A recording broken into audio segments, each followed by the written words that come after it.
મારું નામ છે એચઆર સવારે અહીંયા 9 વાગ્યાનો ટાઈમ છે. સવા 9 આસપાસ હું રસ્તામાં હતો અહીંયા છોકરા સર્કલ પાસે, ત્યાં મને કોલ આવી ગયો હતો કે આગની ઘટના બની ગયેલ છે. એટલે મેં તાત્કાલિક ફાયર બ્રિગેડમાં જાણ કરેલ અને હું ત્યાંથી રસ્તામાંથી પાછો ફરીને છોકરા સર્કલ સુધી આવી ગયો હતો અને ગાડીની સાથે જ હું અહીંયા આવ્યો અને જેટલા મેક્સિમમ બની શકે તેટલા વાહનો આપણે બોલાવી લીધા અને આગ બોલાવવાની જે પ્રયાસો છે અત્યારે ચાલુ છે.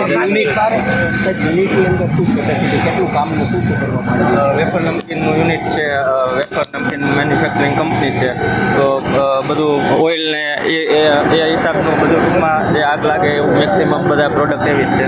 તો એના કારણે આગ અત્યારે બહુ વધી ગઈ છે. અત્યારે ટ્રાફિક કઈ રીતે આગ લાગી? ક્યાં લાગી? કારણ જો બંધ છે કારણ કે કોઈને ખ્યાલ જ નથી અને હું બી રસ્તામાં હતો એટલે મને કાંઈ ખ્યાલ નથી. મને ખાલી જાણ થઈ કે આવી રીતે આગ લાગી છે એટલે મેં તરત જ ફાયર કેટલા લોકો કામ કરે છે ને ત્યારે કેટલા હાજર? 200 થી 250 માણસો હોય છે જનરલી અહીંયા. સવારે કેટલા વાગ્યાથી ડ્યુટી ચાલુ? 8 વાગ્યાથી